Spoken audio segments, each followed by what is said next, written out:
quarter right now. Great game by you, double-digit points. What did you see from Notre Dame? They're really good, obviously. They hit a lot of threes. They were really good transition-wise. They're a really solid team. You guys started with a ton of energy, and it seemed like your energy was sticking throughout the entire game. What motivated you guys to stay with that? I mean, a lot of fans today. It was a big game for us, so we just wanted to bring the energy and, bring more fans to home games, hopefully. Kate Donahue, your teammate, had a big game as well. What did you see from her today? She's aggressive. She's a bucket. She'll get a bucket for us. She's really good at getting to the rim, so she'll show up every time. So what are some of the takeaways that you can take from this game? Obviously, it's not the result that you wanted, but going into West Virginia, maybe going and seeing other players and other teams later on. Yeah, it's all about defense. I think getting back on transition and just talking throughout the possession is really important for us. Thank you and congrats. Thank you. Back to you guys. Let's go to Kia Damon Olsen. Go Kia right Back now. to Gabby. Hi, Coach. Obviously, not the result that you wanted, but a lot of takeaways from this game. You guys were aggressive in that first quarter, and that energy felt like it stuck the entire game. What do you think? Yeah, no, it was a great environment to play in for the kids and even for the fans. It's awful hot in here, so that just lets you know kind of what the temperature is on the floor. But no, I thought, for us, we had been struggling shooting the ball, so, it was good to see the ball go through the hoop, especially in a game like today, because they can put 100-plus points up on you, real quick. So if you can't score, it's really going to be a long night. But, some of their size and their transition ability just overtook us. And, that's just something that we have to continue to work on as we move forward from here. But I thought there were plenty of positives, and we'll build on that and take it into the next game. What are some of the positives that you're talking about that you can take throughout the rest of the season? Well, I mean, like I said before, we had been struggling shooting the perimeter. So seeing the three ball go in for our group is a really big deal. Sada in particular, it's been a slow start to the season, so to see her kind of get going a little bit, we're back to full strength. So being able to have all 12 of our bodies that we have available is another real positive. They beat us up on the boards, for sure, but, we were trying to force them over the back calls, and we didn't get them tonight. But, again, boxing out is just something we're going to have to continue to work on as we go through the season. Yeah, Sada had a big game, double-digit numbers, several rebounds. What did you see from her today that you haven't seen in the game this season? Well, I mean, today I think she played more like she's played in practice. And I think that's the biggest thing. And before you guys came in, I go, what was it about today?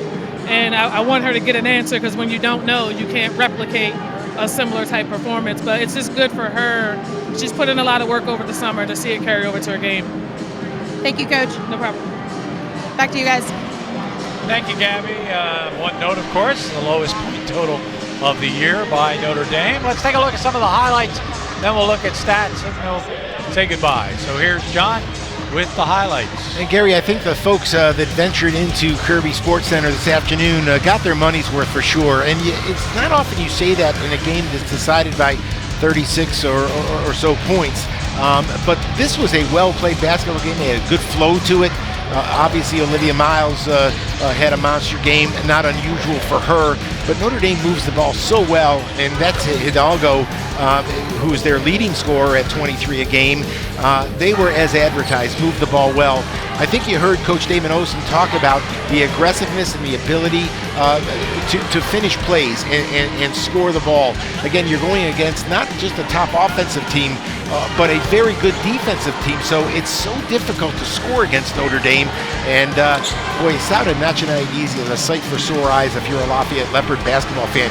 You know this young lady, Abby Antignoli, is going to get things done. She's going to put numbers up, but she needs help. There needs to be more diversity in terms of our offensive game.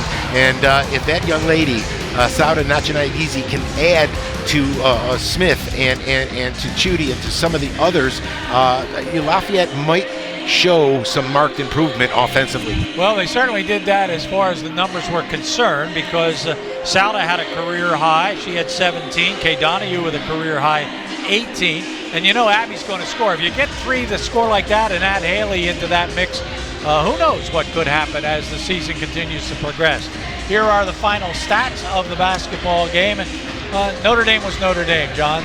Even though 1 point, the lowest total of the year, they're an outstanding basketball team. And they have all the fundamentals. That's how we started today with fundamentals. They have them all down. I just can't take my eyes off that assist number. 24 assists, only 9 turnovers. It underscores just how cohesive this team is. They do good things. They're in the right position. They're selfless. They share the ball tremendously. And again, good offensive movement leads to rebounding. And they had 17 offensive rebounds, Gary. That's a huge number. And again, offensive rebounds are not an accident. They're a product of really good ball movement on the offensive end. Hidalgo with 29 points in the ball game. That's kind of typical for her. Olivia Miles, 20. The big number really is Caval with 19 rebounds in the game and 11 points, so a double-double for her. But that's it. You know, everybody was excited about the ball game. I think it lived up maybe beyond the expectations of the crowd that was here that filled this place today with about 2,600 fans. That's all good. Nothing really to cry about here in this one. Lafayette loses at 91-55, but we'll have plenty more games to watch this team develop. And looking forward to it, especially if today is any indication. And wouldn't it be ironic if a game against this kind of team, when you kind of held your breath and hoped disaster didn't strike, that it kind of lights a fire under this Leopard basketball team? Yeah, elevates the rest of the season. John and I will see you on Saturday afternoon, 12 o'clock kickoff from Lehigh. We'll have that ball game for you. Lafayette Lehigh, the 160th. Come and join us for that one. First of all, we thank all of you for watching. Chris Saya has been our director with the Astound television team doing their usual terrific job. For all of us, I'm Gary Laubach. Goodbye, everybody.